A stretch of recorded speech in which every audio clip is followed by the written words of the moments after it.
guys, welcome back to another episode of the Anime Cast. And in this episode, we will be interviewing Oak. So it's an Oak special.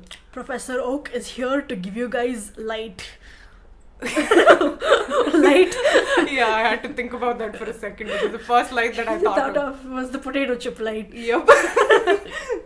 So an Oak special is, as we all know, going to be majorly about Shonen Jump. So we all know what this episode is going to be about. It's Shonen Jump! Oh my god, guys, they're perfection.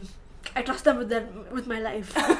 Why do you like Shonen Jump so much? You talk about it a lot and I know what it is, but I haven't I don't follow it the way you do. Okay, here's the thing, right? I don't fangirl about it because, I just realized that after watching a fair amount of anime in my life, right, I had to think about it and I'm like, I can't keep doing this forever. I have to watch the good ones as they come. I used to watch a lot of anime YouTube and stuff, just to see what the recommendations and stuff. Okay. Because then I'm like, need to do some data analysis over here. So I just reviewed all the anime that I liked. And I'm thinking, okay, so this is what I like. So it's all in the shonen genre. But it just goes deeper than that because I like the anime that comes out of Shonen Jump. I realized all of the anime that I liked, they're all very newer ones, by the way, because the anime, the trends keep changing. Right. Dragon Ball Z and stuff, the story writing, the themes, all that were completely different. In the mid-2000s, there was one type of thing. Now I feel like the shonens that are coming off are a little bit more darker because of the Attack on Titan. But whatever is there, the trends keep changing. Right. But the newest trend, when I look at all the newest shonen anime that I really like, I'm like, oh my god, wait, I just realized all of them are coming from the same manga magazine, Shonen Jump. And it works in a very unique way, according to me. Right. So I actually hate manga. I don't hate manga. Really? You read awful lot of manga for someone who hates manga. Okay, I don't hate manga. I was just saying, if you give me a choice between a really good anime and a really good manga, choose anime all day long. Okay, I can agree with that. Because only if, the anime sucks, I will just go back to the manga and read the manga. Read the manga for the same anime? Same anime, for the same anime. Okay, yeah. okay. And I would always root for the manga to be made into an anime. Right. For most shows, I guess. I mean, you can agree that we have a special spot for colored manga. Yeah, I do like colored manga, that's true. But I feel like with manga, my problem is that maybe you get used to it at one point. Maybe. But I haven't gotten deep enough to understand. But isn't it hard to see action sequences in sports anime? Again, we'll go into a panel about Haikyuu. Oh my because god, we can't talk to Oak without talking about Haikyuu. Bro, don't even come at me with Haikyuu. I have so much knowledge to impart. Yeah, we're gonna get to that. Okay. No, I totally understand. The action and all. Even when I was reading Haikyuu, for the most part, I was not looking at where the ball is. I was looking at the reactions. The eighth wonder of the world is the sports anime made properly. It really is. It's even more than action, it's sports, according to me. But even then, I definitely prefer a well-made anime with sound and dialogues. I really appreciate for some reason I find the female voice actors a little bit annoying, but still. Casting would okay. Just throwing my opinions out there. But we're women, we can say. True. So don't come at me. There's one triggered little listener. Yeah, trigger the last person's thing. Yeah. But anyway. Shonen Jump is a magazine, right? Actually, it's a manga aggregator. You've read manga, right? And it comes in chapters. Yep. And if you see those chapters, there'll be somewhere around 20 pages. Yep. Nobody's going to publish a book with 20 pages. Right. Because if you see a book, if you have to publish a book, it will take people a year to write a book. Right. Or even let's say a comic book. Comic book also, I think it'll take them at least 2 months. Right. For a volume. Yep. Even if it has just 200 pages, I think they have to draw it, they have to storyboard it. It takes a long time. Correct. So I think they won't retain the viewer's interest. And if you think about a new manga coming up, how will the person find it, right? Yeah. It's very hard to like for you're just a casual reader of manga, how will you know what is the new topics that are coming these days?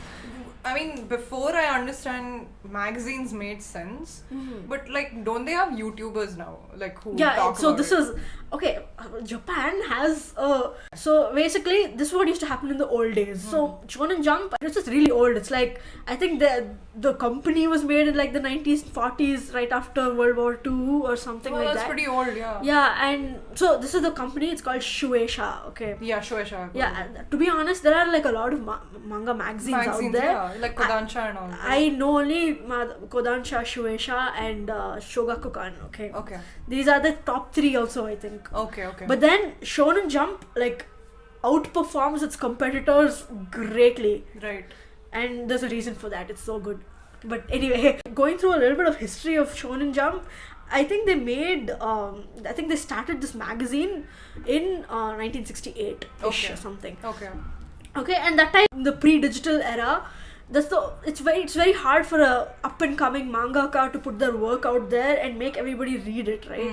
So that's where they came up with this way that, instead of publishing every 2 months, if you're overworking like the Japanese, because if you in a normal writer's journey, I think it would take at least 6 months, right? According to me. Yeah. I don't know, but they overwork themselves and make it 2 months. That's true. Even if it is like that, I think it's hard to keep the viewers' attention, especially when your viewers or your readers are small kids who will forget things very easily. Yeah. I mean, at least back in the day, it was really geared towards that's what I think. Okay. But that's why they found a way to publish weekly. Right. In fact, in the beginning, it used to be bi-weekly, which I don't even know how they did it, but yeah, like now they publish weekly, and there's also monthly Jump. They have multiple things like Ultra Jump. I think there's even a seinen version of it. It's Ultra Jump, I think. Ooh, I would be interested in the seinen version. Yeah, I looked at some of the titles there. I didn't recognize it. This started right before World War II, which was where Japan became that was when affected, right? Yeah, that's when the animation industry took off. Really? Yeah, it was post-World War is when anime and all of comics kind of took off. So how did war really influence them? Is it because they looked at it as a very positive escape? Is that why they liked Shonen Jump? Bro, I think it's like the feelings of guilt for some weird reason. Because if you think of Godzilla, right? It was apparently Tokyo's collective guilt from World War, where they're trying to destroy themselves, is kind of what I've heard. Honestly, I can't make sense of it myself, but this is kind of what I thought. This is really interesting. There's a whole lore of psychology that because the post-war time, there was a lot of weird things that used to come out of Japan, right, which don't make sense now, but I feel they were driven into a madness to the point where weird things used to come out. Oh my god, some of their best work. I know. And it's very like, when you see Osamu Tezuka's work, it's on another level I can't even understand. That's why I did not finish it. But you should read some of his books. It's crazy. I think that is what it is. I can't really make sense of it. This is me as a third person thinking about things. But yeah, they came up with this way of aggregating short stories where a mangaka in a week has to publish 20 pages, which is, to be honest, way too much, but they do it anyway. They aggregate like a select few publications into like a book, and so you just have to buy the magazine, right? You'll buy it for, that One Piece or the Demon Slayer, which is like doing really well. And because you've paid the full price for that one magazine, you'll be like, why not check out the other shorts as well? And you read it and you're like, hey, this is good. I'll follow it next time. This is actually really good for the creators. It's really good for the creators. My god, innovation is like off the charts. Yeah, this was obviously the pre-digital era. But this is in magazine form.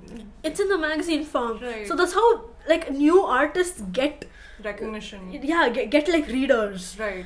It's from the old ones basically.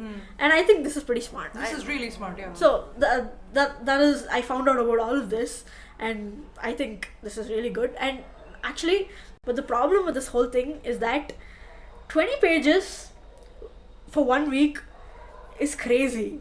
It's really crazy, because when you think about it, they're not just drawing it, they have to storyboard it, they have to think about what will come for the next few chapters. And there's also the point where like places like One Piece and all, they have to think about all of that in advance. And of course, there's also these specials, like when you reach like a 100th chapter mark or something, they expect something special is expected out of you. Right. So it's very hard to maintain all of that. Drawing is probably the easy part. This drives like the mangakas into overworking and health issues. In fact, there's so many stories about like mangakas just dying. Recent somebody also just died. If I saw the thing, I don't know, they just die because of overworking themselves. Oh my god, imagine your favorite writer just dying because you were demanding too much content. I don't know. I mean, that's how it's structured there, right? Hard work is kind of expected out of you. It's kind of expected out of you, I know. And if you think about Oda, because he's been doing it for like 20 years straight. What the hell? He's been doing that 20 years straight, publishing.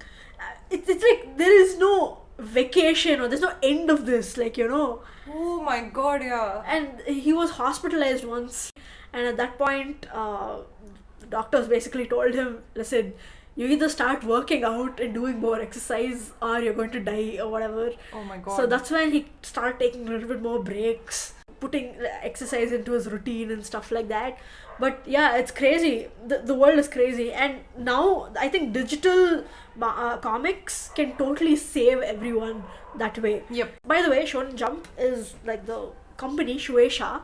The reason why it's actually popular in the West is because it is merged with this thing called Viz Media. So when you read the English translations of anything, it's through Viz Media. Viz Media and Shonen Jump kind of merged together at once. But the licensing deal did not merge with their companies for some stupid reason. So not all comics that are there in Shonen Jump is licensed by Viz Media, and not only Shonen Jump is licensed by Viz Media, even though they're the same company. It's very it's kind of confusing. But basically what you're seeing in so there is a Shonen Jump app. It's available in India, and you can get a subscription to Shonen Jump for just $170 a month. Oh my god, it's more worth it than Netflix and stuff. It totally is. Now, in fact, you don't have to even subscribe. You can, for One Piece I've seen, I don't know about other manga, but you can get the latest 3 mangas free. Anytime. It's legal, and the creators get paid for it. Oh my god, guys, don't use some random reader. Come on, like, support your artists and read through Shonen Jump. But Shonen Jump is, again, you have to follow the story as per whatever releases that week, right? Yeah. I think to catch up, they'll have to need a consolidated version of the That's true. That's true. Is One Piece on Shonen Jump? Oh, yeah. Oh, okay. One Piece is the star of Shonen Jump right now. Woo! I'm looking forward to catching up so that I can subscribe. So I've been trying to find out exactly what is good about Shonen Jump, okay? But I can't put up my finger on it, honestly. Okay. But from what I've heard is that when they started it, they kind of focused, I think their main USP, that to be honest, I don't understand Japan branding, because one is called Shonen Jump, other one is called Shonen Magazine, other one is called Shonen Sunday. I'm like, what are these names? I don't even understand. So they all sound the same to me. I'll just pick up the same thing and even the wrong one at some time. They're not very distinct. So, but anyway, so I think the way their main USP that time was, the selling product was that they used to get in the newer mangakas. Okay. In the beginning, at least. Okay. Where their competitors used to get seasoned mangakas who were like tried and tested, and so they had more sales and stuff that time. These people decided, no, we're going to get the young guys. So they got in the young guys, and they started the way they used to work is, there's a trend that usually goes on. This gets popular at that time. Random things get popular because of random things. So apparently in 80s time, I think around the 70s or 80s, romance shonen anime was manga was very popular. Okay. Oh, also one more thing, a bit of information. Yeah. Shoujo magazine actually predates Shonen magazine. Whoa. Yeah. Really? So shoujo came I mean, I can agree with this. This seems plausible to me, because really? Given how I was given my storyline with anime also, it started it started with shoujo. Weird. I watched once just to get into it, and I couldn't get into it. So how come shoujo came first before I have no idea, honestly. They created a magazine called Shoujo Book. And I'm not even kidding with this name. It's shoujo book. Sounds cooler in Japanese, maybe. No, it's just shoujo book. I don't understand. They rebranded it later and now it's called something else. But basically, they started with that and then they started shonen later. Okay. And the romance plots used to be popular only in the shoujo books. Okay. I don't know what else to call it, the shoujo magazines. Okay. But then I think their competitors like Shogakukan or Kodansha, they kind of started putting in all of these romance mangas in the shonen in the shonen category as well, and it kind of took off. Okay, there was one manga that somebody created that was super popular. I actually don't know, but everybody kind of jumped onto that trend, right? Okay. I read somewhere that apparently they had a meeting saying in Shonen Jump saying, okay, I think our next business decision has to be, let's start getting those romance manga in there. Let's start publishing one shots and not go into like long running continuous manga, because probably that was also the trend that time where they have like just one shots and then it's over the story. I don't know, I can't even imagine. By one shots, you mean short stories, like one shot says in like it has one publication on the, like I told you, 20 page publication. Right. That's it. Next week it's not going to be there. The whole story is just 20 pages. Yes. Whole story. It's not a story. It's just a one shot. I wanted like a strip. Yeah. One like shot. a strip, like a strip. That's all. It doesn't have a theme. That's what I'm telling. It's not gonna. There's no main character that keeps recurring. Yeah, that same thing is not going to repeat again. It's like today there's one shot about some random thing. It's like a tester for the market to see if people like that concept. Oh, smart. Next week there's going to be something else, and next week there's going to be something else. And with romance it's easier because I feel like in action you really have to continue it. In romance it can be literally just one shot and stuff like that. But they literally apparently had this conversation like, let's get this in, this is what is selling right now, we have to get into the business, we'll make money, whatever. When did this whole romance thing come? Between 80s, 90s? Yeah, it's like 70s, 80s. Okay. During that time. Right, and that's when like the CEO, the good part about weekly magazine is that the hook, right? It's that in one chapter it ends in such a way that there's a hook where you want to know what's coming after that. So if you read any comic, it's like that. Yes. They have to have the hook in the end. Yep. Something has to be there which makes you think, oh no, what happens after that? So they come back the next week and buy their manga. But it's also very hard to do on a weekly basis. Exactly, you need to get your mangakas there. But anyway, so because of this, he's like, no, I'm not going to do one shots, and also I'm not going to follow the trend. So that time they kind of got in their own trend of making dojo anime, like martial arts. That was the era where they kind of invented big bodied main characters, individuals and everything. Yeah, like the Goku level bodies, the JoJo level bodies. It's basically not a man anymore, he's a planet, like that kind of thing, right? And that took off, it became popular. So they've kind of like, I think, pioneered the trends. Yep. According to me at least. Yes. So like it was cool back then, and I think what the unique selling point is that they do what is new all the time, and they set the trend. Yes. So they set the trend, they make it big, and they move on to the next trend. And they make it big, and they move on to the next trend. This is very interesting because I noticed this too, but when we started anime, we were kids. We did notice how, these fighting karate things are like in real life, but they're kind of like using it in a very glorified way. And it makes sense in fights in anime. It's not like some the hero is just randomly OP, all that. There is a training arc, which parallels the actual training that. I don't want to say they made the training arc, but they made the training arc. You can't deny it. They made the tournament thing. They made the training thing. Because when you see Yu Yu Hakusho, they got in these people who made this a trend. Yeah. Like, Yu Yu Hakusho, this Dragon Ball Z with the tournament. Yeah. Even in Dragon Ball, the training arc was very significant in Dragon Ball Z. Yep. Exactly. They got these things and they made this into a trend. I think it really took off for me, at least. I don't know if it took off before that, because at least I was not paying attention. But I think it really took off with the Naruto, Bleach, One Piece. Correct. The era. Yeah, the big three. The big three. That's we call it the big three because they were the big three selling points for Shonen Jump. Yeah. Like they made the most money. Dragon Ball Z was also featured on Shonen Jump, right? Yeah, but it predates these three. But that's the big daddy of... It is the big daddy. Dragon Ball Z became super popular. Yep. I think someone also mentioned that at least someone from the Shonen Jump team, they said, we need 3 top sellers. Oh. Like they want to maintain 3 like as their crown, you know. Okay. Others can come and go kind of a thing. Oh. That's kind of how they retain their like audience. So this was the 90s though. This happened in the 90s. Dragon Ball Z happened in the 80s, 90s. Huh. And these 3 started in the late 90s. Late 90s. Oh my god. If you think about it, the amount of groundbreaking content that came out in that one decade. I swear to God. It did. I know. They got these big 3 and like these 3 just took off, I think, honestly. How the hell did a magazine manage to find 4 Big Daddy anime? Like, which is 4th one now. Sorry. The first Big Daddy and the big 3. Bro, all of them are Big Daddy, dude. Like now, after Demon Slayer, after the anime came out, its sales actually beat One Piece 2 years in a row, which hasn't been done for like, I think 15 years straight.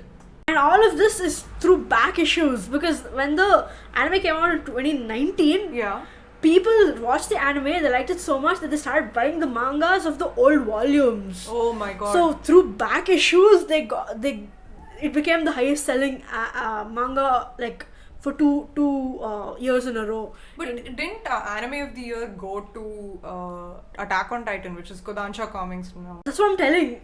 Whatever you call Anime of the Year, in the end, the sales numbers is what makes them money. Sure. So like but like Demon Slayer took off in popularity so much that they kind of obliterated One Piece for 2 years in a row. God. Because everybody thinks, oh my god, One Piece is like the top daddy, right? Like it's pretty good. Because it's been going on for so long, it has a huge reader base. At least in Japan, that's true. It is huge. That's true. It's huge because all of the world, dude. Like I think One Piece is very well known. Okay, maybe Naruto is more well known. Yeah, in here Naruto I think is more well known. The marketing was better for Naruto outside. Correct. And like One Piece, I think Japan has access to it. Correct. Every week it just keeps coming. Correct. It's easy. They maintain their big 3 usually, and that's how they kind of make money. Their standards are really high. Yeah, I mean naturally they have like insane sales for a reason. Exactly, and I think their editor team is like up there. Okay, and they're brutal with their cuttings. They're like, yeah, if it doesn't do well for this long, it's out, kind of a thing. Okay? Oh my god. And then that manga will cease to exist. So this happens a lot. Oh my god, can you imagine Attack on Titan was rejected by them? It was rejected by them. That is probably one of their biggest mistakes, but I still trust them because I didn't like Attack on Titan. So I liked Attack on Titan. I don't know. But Was it because they thought it wasn't shonen content? They didn't. They were like, hey, tone down the brutality. He's like, no, I'm going somewhere else. So he did that.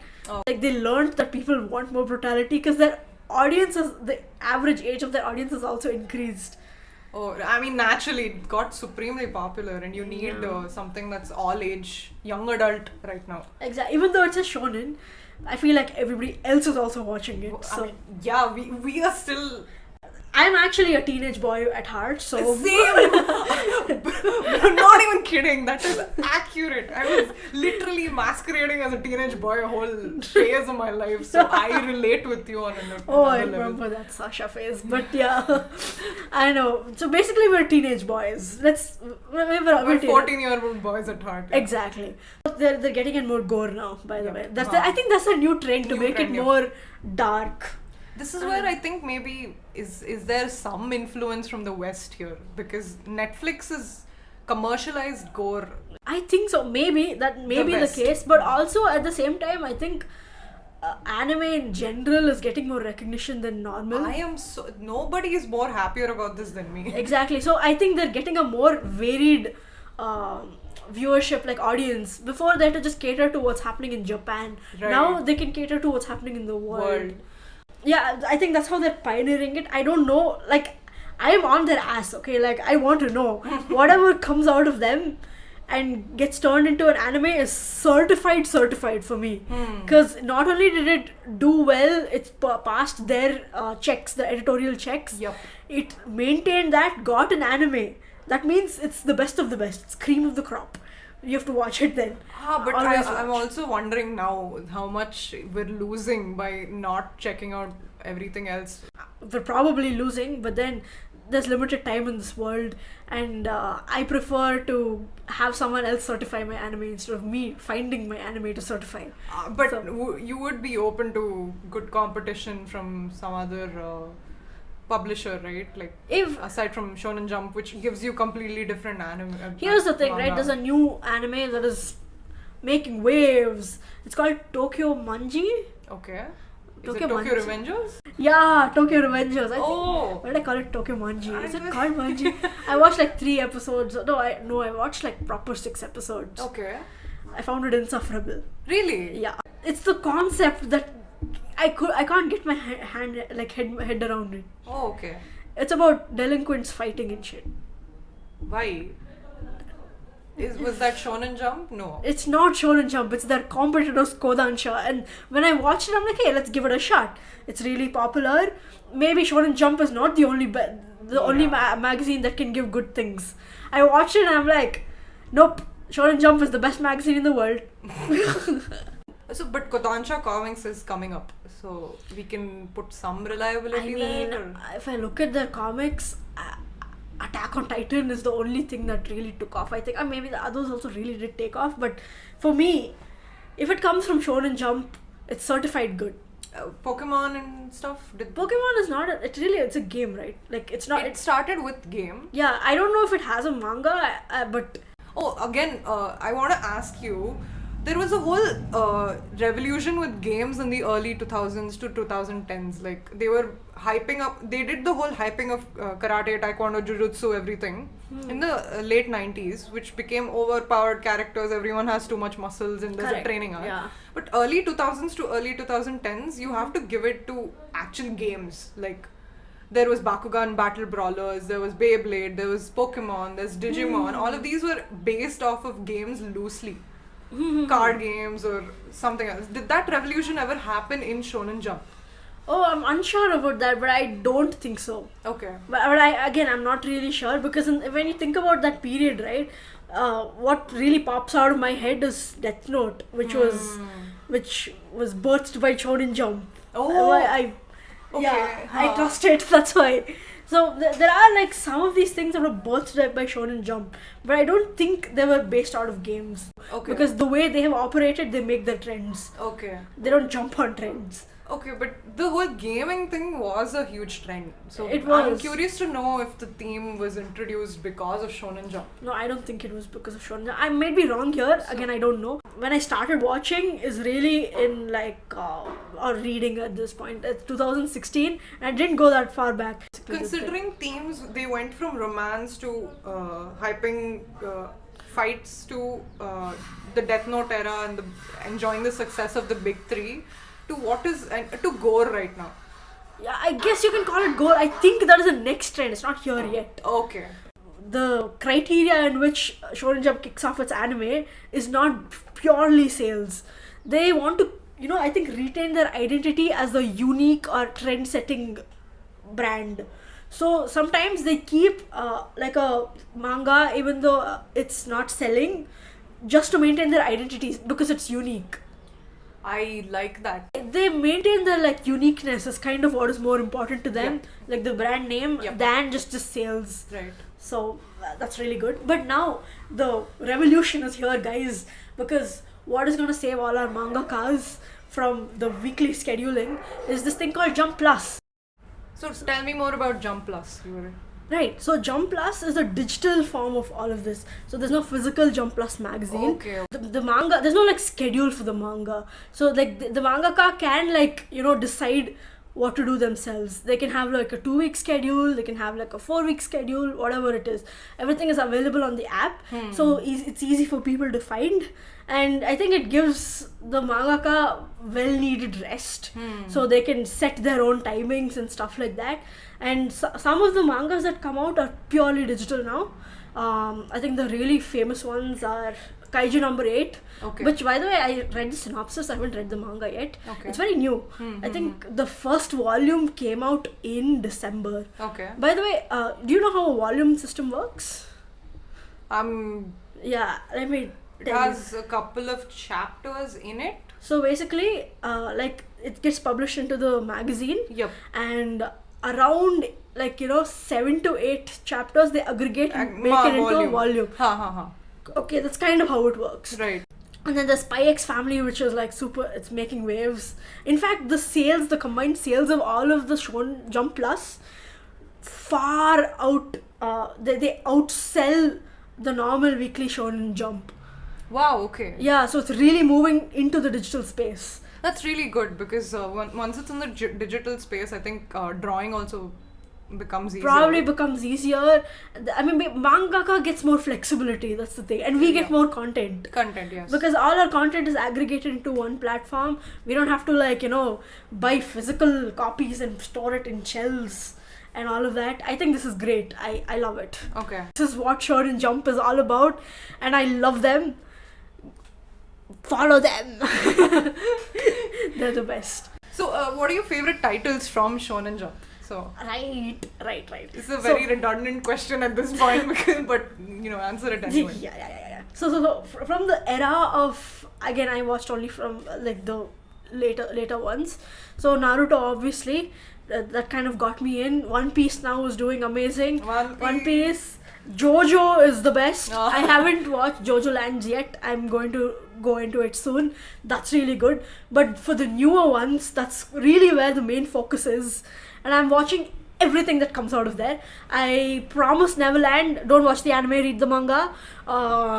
Demon Slayer, actually watch the anime because it's really good. But Jujutsu, oh my god, Jujutsu, we love.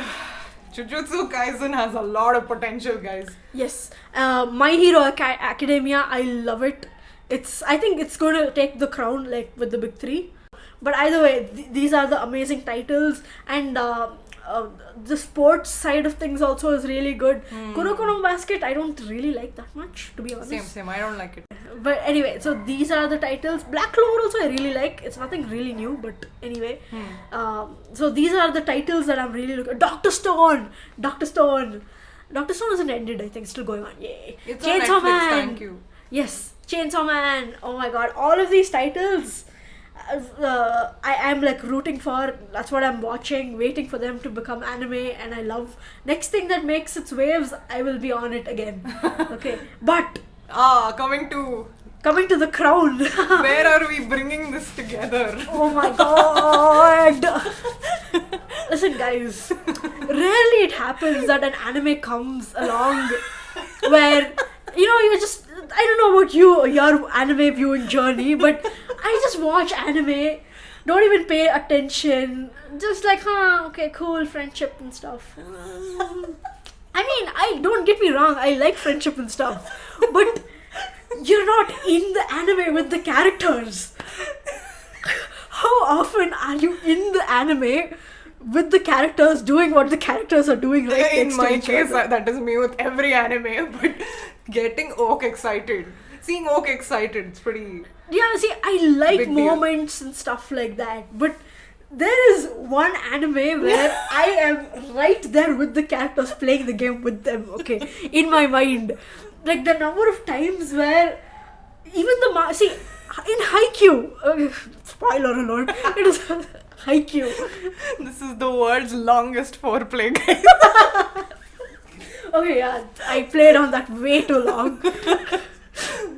But in Haikyuu, see, we can all say that the anime is great. It's a known fact. If you don't think it's great, then fix your life, But the manga is kind of like, the production quality is bad. Okay, I'm sorry, Furudate. We have to accept the facts here. he isn't a great artist, but he's a great storyteller. Oh, but anyway, so his Hinata basically after the first probably chapter, he just made the sponge. The sponge there was like short. Is the cat? So it's not even a drawing at this point. It's just a sponge, and even that, I barely understand where the ball is going. But just through the reaction, like when I'm reading the manga, it's made me just stop, just gag for 5 minutes, jump around 20 seconds, and then come back and then be like, okay, what happens next? Like that rarely happens where I stop, gag around a little bit, jump, try and perfect my own Hinata jump, try it a couple of times, and then I'll come back and I'll be like, okay, what happens next? It never happens, pretty much. Dude, I have my 2 cents here. Go ahead. Something lackluster like volleyball. Sorry, I find it so lackluster. I don't get the sport. I don't think it's as hyped as basketball. Have you watched actual volleyball?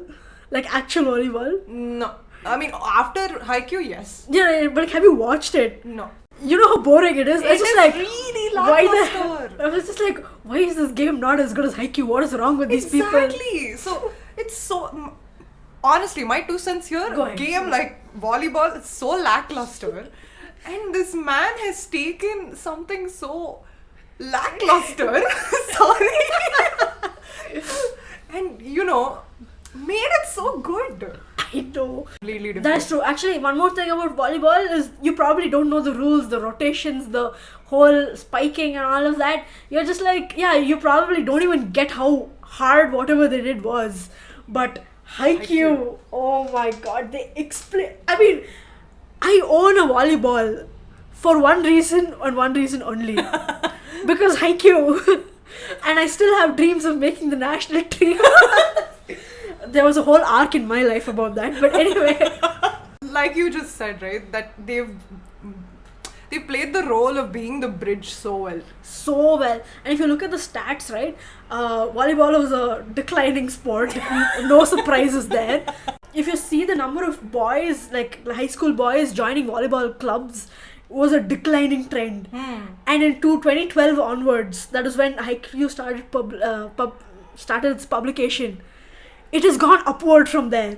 He single-handedly saved the sport. Furudate is the man.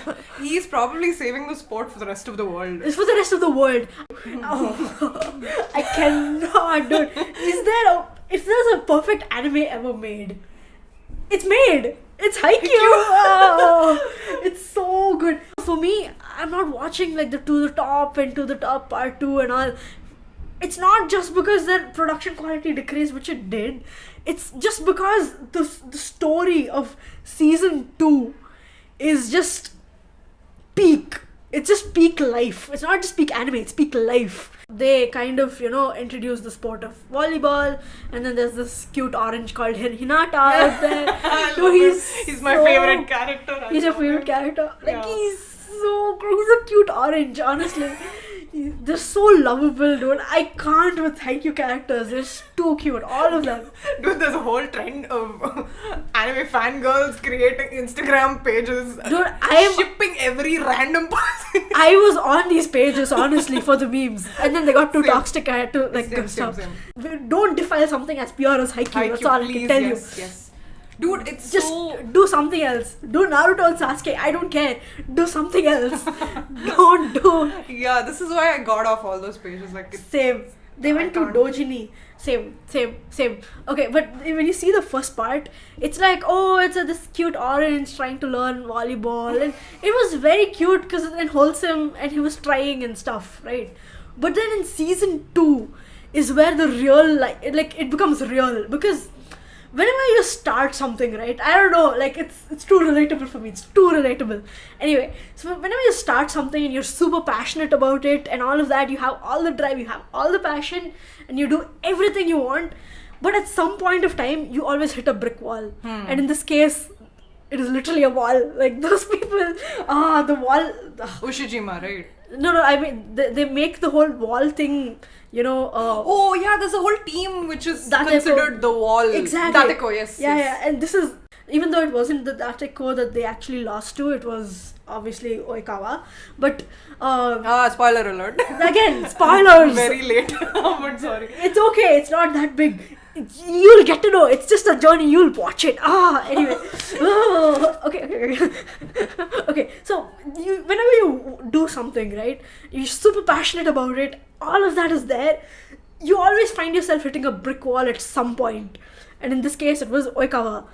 And like if you watched season 1 and the last episode, it is pure frustration. It is just them banging their heads thinking, why can't we get it? And I felt the pain with them, man. I really felt the pain with them. I'm like, oh my god, why did they lose? They put in so much effort. Yeah. And like, I was so devastated for them. And also there's the real world consequence of, you know, the third years are not going to be there anymore. Yeah. So when that comes into light, it's even more heartbreaking, where it was like probably their last chance. And in the real world, I don't know how this doesn't happen in the anime. Everybody's like, yeah, go to college now. You have to focus. Other schools, their third years didn't actually do the spring tournament. So these people making the choice of, oh no, I am so passionate about this one sport that I will give up my future for it. So a choice that is too hard to make. I don't know how they just easily made it in Haikyuu, but still, it's too hard. I feel like you're going to spoiler territory for me also now. What? Wait, they do reach the nationals when third years is still there, right? No, I'm talking about after Inter High they lose, right? They lose after Inter High, but the spring tournament happens in the later half of the year, which means they have to be practicing the whole time. And if they want to get into college, they have to be studying the whole time, which means they shouldn't be doing the spring tournament or any of the practice arc with them. Okay. You're saying that the last semester they should be spending. Exactly. Studying. Maybe they've already gotten into college. I don't know how it works. No, they very specifically say there's literally one scene where there's like all three of them, actually four of them if you include Shimizu. They're like, what are we going to do? We have to make a decision right now. Do we stay and continue and play the sport, or go to college, because there's a life after high school that they have to embrace. Asahi, he's literally like, I have no plans of going to college. Let this be my moment. Anyway, I'm going to continue and continue my family business or whatever. So I don't want to go to college. Let this become my moment. I'll put in the hard work right now. So that's the choice he makes that time. I think Daichi also is like, yeah, I'm too passionate about this to leave it, and he just says that. Daichi is the captain who loves his team. He loves it. So I don't see him quitting when he finds a team where everybody's so overly enthusiastic about. Dude, I think the environment is really what makes it. Because if you think about it, when you hit a brick wall, if you don't have the environment, if everybody gives up, you will also give up with them. Yes. That's how it is. But somehow, with some stroke of miracle in the season 2 is kind of where it makes it for me. Is that not only did they, mentally get over it and say, no, we're gonna train from here and go ahead, make all the tough decisions of saying, yeah, we're gonna give up so many other things to try again. The whole team decides the same thing. They have support, they have the environment, they have people rooting for them, which is so, it just never happens. And it's this. Yeah, go ahead. Go on. It just never happens. For me, that is my happy place, but to see that support that they get. I'll watch it over and over and over and over again. Dude, there was the ending of season 1 where they've lost, I think. Yes. And they come back, but they have so much support from the school. Exactly. Dude, I felt like I won at that moment. Which never happens. At least in India, what sport? When are you going to start studying? Is the thing. Like, I can't. But they get the support, and not only they just get the support, they act on it every day. They practice, and they're thinking of different ways to improve. They're grinding it out. They get plastered in the whole training camp arc. For me, the training arc is The Dude, best arc. I was going to The best arc. I want to ask you about the Yes. it's not just the training arcs but the practice camps themselves. Yeah, that's what the practice camp. That's what I meant. So Furutate, I mean, how is he doing that? Dude, like that's a whole storyline on its own. There was a whole storyline even when they were getting lunch. You do. Oniku niku. Oh. Dude, I don't know how he does it. Honestly, I can't even. Because, of course, like when you think about it, them just training can get super boring. Like, they're just learning a new technique. They're just copying of some, whatever it is. Of course, you know they're working hard because it's very obvious that they're making it sure. But like, it gets super boring. Like, okay, you're working hard doing the same thing every day. The way he shows the progression, like the way he says, okay, first episode, like the first time they came to the training, their quick worked and they won once. After that, they realized that quick is like a one-time thingy. It's like, it's not going to everyone's sustain seen it, yeah. Everybody's seen it. It's over. It's like a magic trick. If people know how it works, it's over.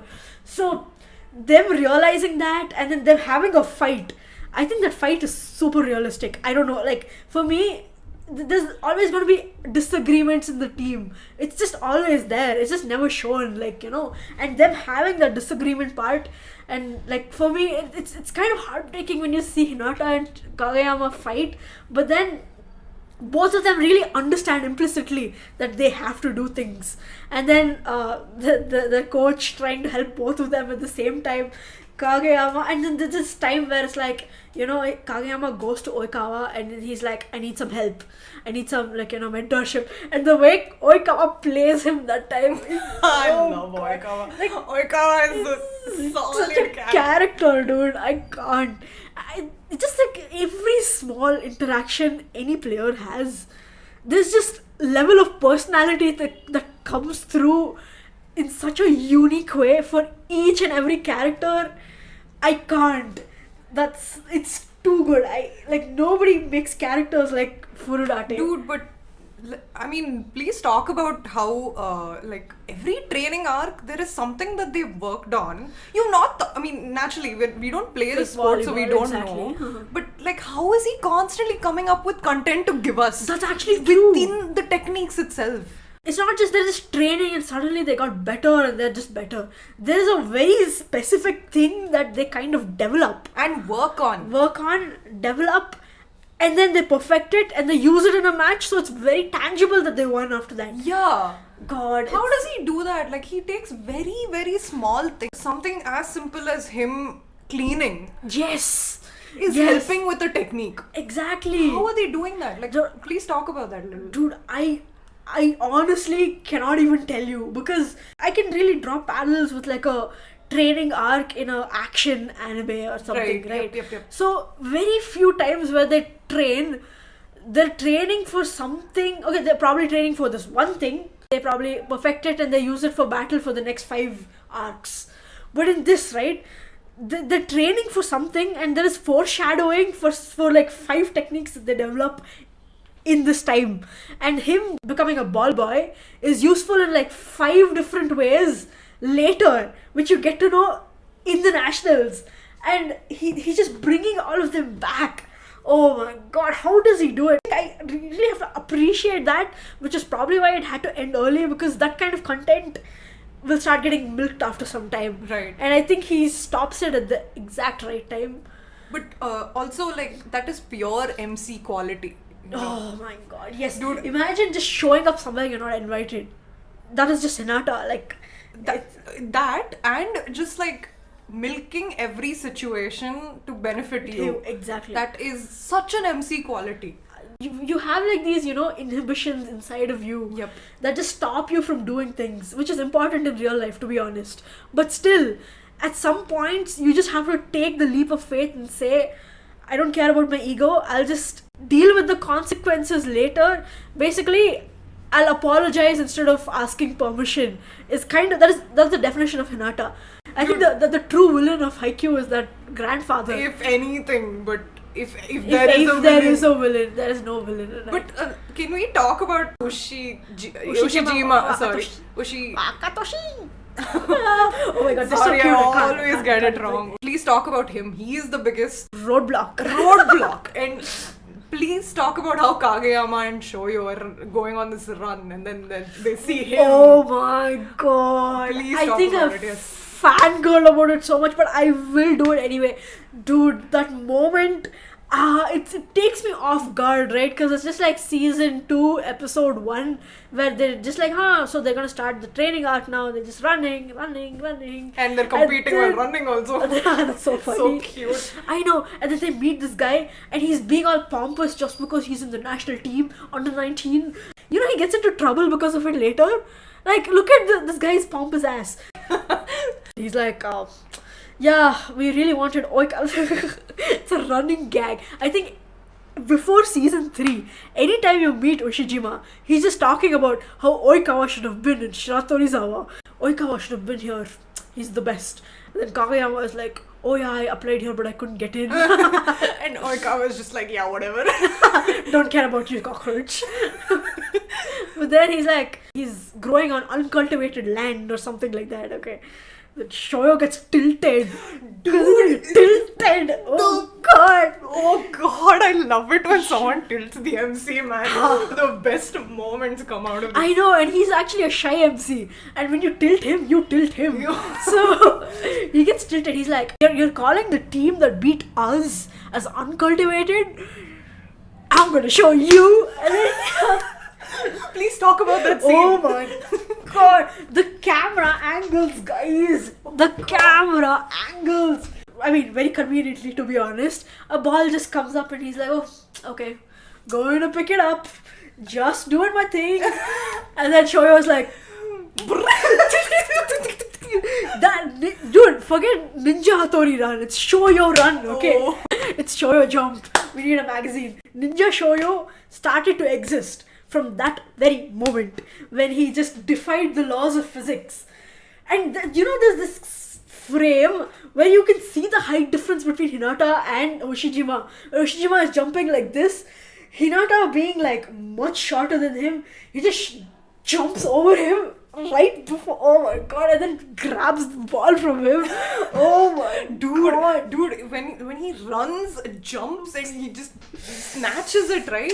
Like your heart rate is kind of like increasing. You physically feel the heart rate change. Dude, what better way to start a season than that? The declaration of war. Oh my god. Yeah, they call it... Like, I can actually see it play in my head all the time. I'm right there with it. I know the way the camera angles, I know everything. I can recreate it in my head all the time. It's the best scene in anime according to me. I don't know, it's the best. And then he's like, concrete sushi hinata shoyo anata wa butta bushite senkoku ikemasu. I literally remember every line in Haikyuu, and I'm not even kidding. I can play out scenes in my head. Oh yeah. Oh yeah. Dude, that is so funny. Love that. That is such a huge meme. And I'm like, oh yeah. I want to circle back to two really important things that I did want you to address. Yes. So, firstly, when we were talking about Shoyo as the MC, I also want to say that Haikyuu does an amazing job of making everyone have an MC moment. Dude, that's the thing, right? I don't have a favorite character in Haikyuu. Same. I can't choose. It's like choosing between your children. It's not gonna happen. It's really not. Everybody has their moment. Even the smallest of the sidest characters whose name you don't even remember has a moment.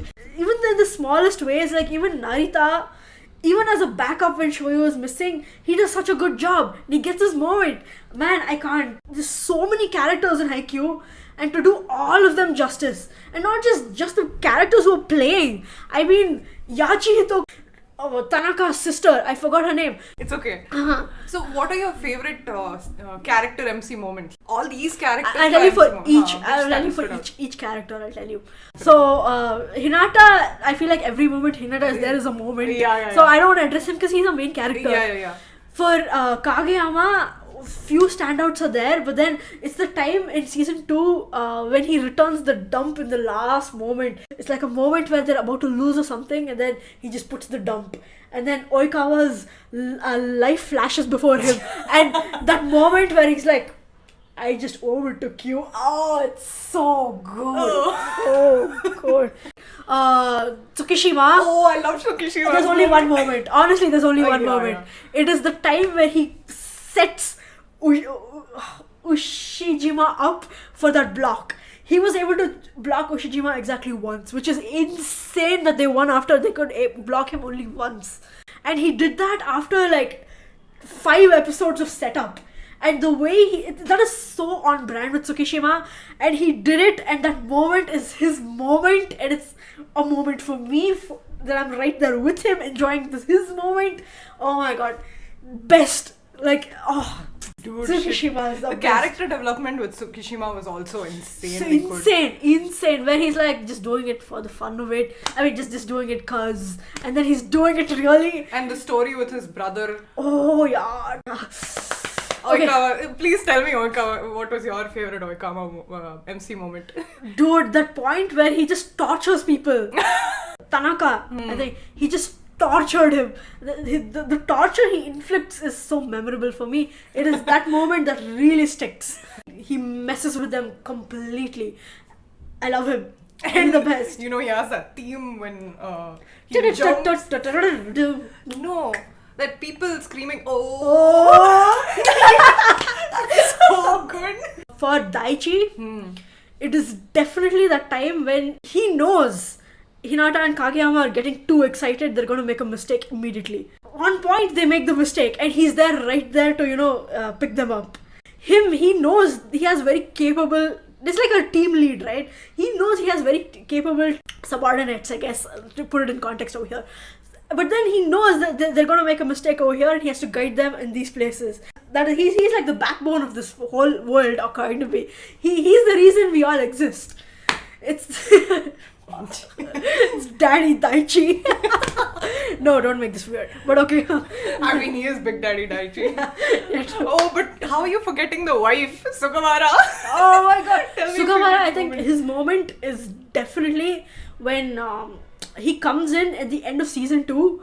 He gets subbed as the serve, like to serve, and he plays so well with the synchronized thing. He's there in the synchro kogeki. I don't remember. Oh, I his love name. that. I love it when they say synchro kogeki, and then they all run in perfect it's like unison. It's like saying Rasengan.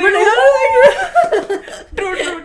Synchro kogeki. He's the part when they make the winning strike, and he kind of pushes them over with his tactics. That is his moment. That is probably the only moment they gave him, because they kind of replaced Kageyama. Exactly, right? And I think he really gets his moment there. Asahi is definitely that point where everyone is supporting him. He gets through the wall in season 1, Dadeko. Yeah, dude. And he has that low self-esteem. He has low self-esteem. Exactly. And then he knows that, all of them, even if he doesn't make it, all of them will be behind his back. And they're just all rooting for him. So he calls the serve, and he takes it, and he makes it. That's his moment. And how about Tanaka? Super flexible spike where it goes super parallel with the thing. And he sees that on Bukuto, and he's like, oh my god, look at that flexibility.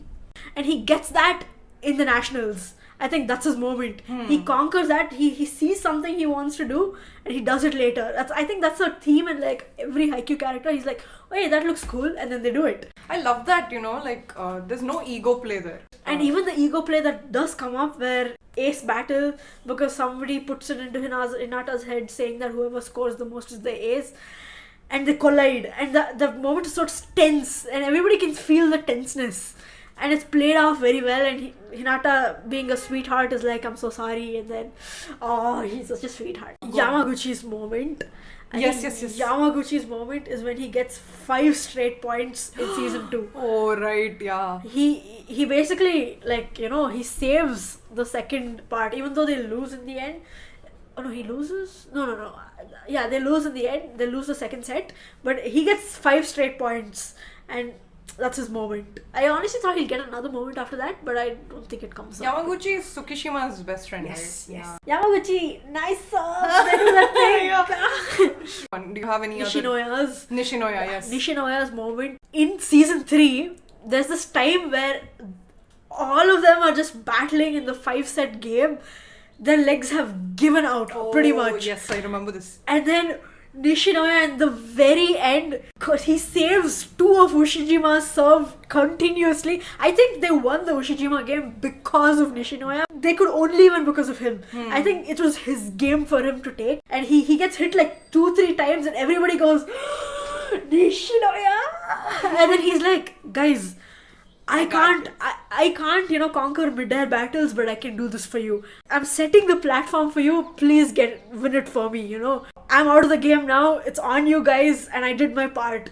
And he did his part. God, he did his part. I love how each character plays off of each other's energies also. I know, dude. For me, like, season 1, season 2, season 3 plays in my mind rent-free. It's like lives in my mind rent-free. See, everybody do that part.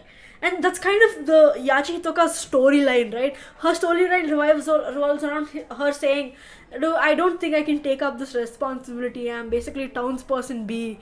Like, there's too much to do. I don't know. You guys have so much passion. I don't have any passion. Hinata's like, so that's your worry? No. Come here and say, like, just do whatever you're doing with passion. That's all matters.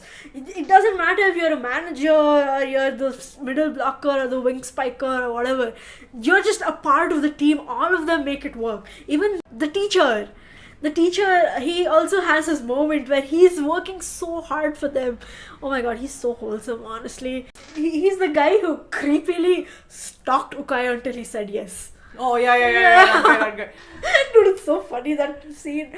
Honestly, Haikyuu is peak humor, it's peak life, it's peak everything. It's everything. Furudate is like, dude, he's a genius, dude. I don't know how he's thought of every single detail, but the detail of, every team having a catchy cheer. Slogan. Yes! I don't know what about go, let's go, Date go is just stands out so much in my opinion. I'm just singing it in my head, even though it's like not even Dateko playing. I don't know if Furudate thought about that because he just made the manga. Whoever the anime like people who thought about that, they did the job, I think. If it was Furudate giving his input on this, then maybe. How the heck has he thought of so much detail? Like, I know, and made it so catchy, man. And in the To the Top, he makes the audience a part of the storyline where they're like super silent when Atsumu, serves, but then they're like disrupting when the opponent does it. It's so annoying, but then there's a part of the story. They're like playing the game with the players. They're like different ways to play, and I love their slogan. It says, we don't need memories, or basically them saying, we came here to win, we don't want memories. It's just the opposite of everything Haikyuu stands for, but it's so funny. It makes sense in their story, like the way they train people in that camp, and the way Atsumu, the way they all think is so exactly, we don't need memories. Shiratorizawa has their whole squadron of cheerleaders. Yeah! Dude, yes, that was the break. I mean, that was the whole Karasuno MC moment for the Karasuno audience. Yeah. They're like, oh my god, come on. Ikke Karasuno, ose Karasuno. I remember and it's so funny how their cheers are mismatched because they haven't practiced. It is so adorable. Details like this just make the anime, dude. More details that I want, like, definitely takes the running. Like, it's like the metaphor is like shown. The whole war declaration, right after he says, I'm Hinata of the concrete, there's like a scene where a crow and like I think it was a swan, I know it's a white bird. So it's them just like, they run and they tangle. It's like showing. Really? I thought it was an eagle or something. Even I thought it's an eagle, but I heard it's a Shiratori actually means a swan or something like that. Oh, okay. But I might be wrong about this. Even I thought it was eagle though. Crow taking on an eagle or something. It was like a matchup. There was a bigger bird and all. That whole storyline construction. Peak metaphor. Exactly. And battle of the garbage dump for something that's simple like Nekoma versus Karasuno. Yeah. And apparently... Dude, I've never liked the crow as much as I have while watching Haikyuu. Say, like Itachi and Haikyuu just make me want a crow as a pet right now. Oh, lol. I can't. No hebi is for snakes. Right. Right. And then Itachiyama. Itachiyama, we don't get a lot of screen time, but they're the best school in the thing. That's where Sakusa is. Itachiyama is a beaver. Itachi apparently means beaver. I get to know now, but yeah. Whoa, really? Yeah. Interesting. This is actually what you want, you know? Yeah, like when you're exactly. playing sports, you need this sort of hype, you need the storyline, you need the teammates to set the moments, you know, everyone working hard, your manager working hard for you. This is... Dude, exactly. Imagine an environment where everybody is working for you and not against you. There's no competition also because they have less players. It's healthy competition. If Karasuno was a huge team, then there'll be like other people waiting to get their spot. That's not there. They're a small team. This environment that he sets up is perfect. It's just perfect. It's my happy place. Yes. Yeah. And it's not just the environment, it's the friendships that Exactly. they all develop with each other. It's the friendship, it's the memories that they create, it's the moments they have. They have everything. It's, for me, Haikyuu is the perfect story. I'm playing right there with them. I'm a part of Karasuno doing I don't know what. You but care about something you normally wouldn't care about, which is basketball. Sorry, volleyball. My mistake. I'm caring about. I know the rules about volleyball. I know everything now. There are so many things that Haikyuu teaches you. Which of those do you think you have implemented into real life after watching? Let's be honest, I suck at implementing anything. But what I really like about it is that for me, if I reach a roadblock if I do something I'm super passionate about, I see a roadblock, I immediately lose interest. That's kind of how I am. But then them just keeping with the interest, building up, and they're not just passionate, they're also like very tactical in what they do. They say, okay, this is what they need to achieve this, and they go and do it. And that's crazy for me, because you know, even when Hinata goes and tells, even after the match of Shiratorizawa versus Karasuno, even though Karasuno won, both of them, Hinata and Kageyama, know, but individually they lost. And they go and tell him, listen, next time we're not losing. And they're so true to their word. I can't. And even when Oikawa loses, he makes his own destiny. And I think Haikyuu is make your own destiny personified. It's other anime talk about it, Haikyuu shows it. It's that if you're passionate about something, roadblocks will not stop you. That is what I take away. I'm trying to implement it. It does not work that way, but yeah. I think I had the same takeaway too. It's very mindset changes. It's mindset, according to me. Yeah, exactly. I think they call this the growth mindset, right? Exactly. This is just Haikyuu. It's Haikyuu. This is what Haikyuu teaches you. Exactly.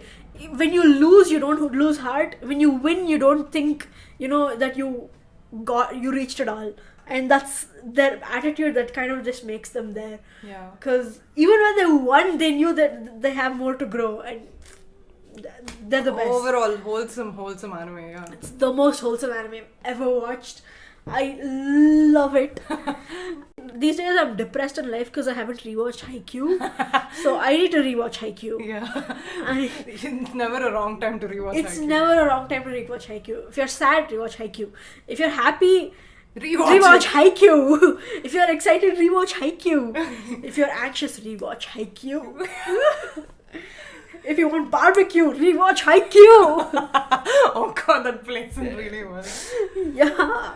But parting words. Watch Haikyuu. On that note, we end this very Oak special episode of the Anime Cast. You can follow us on our handles. On Twitter, it's the Anime Cast. One. And Instagram is the Anime Cast. Thank you so much for tuning in, all two of you, or maybe one of you.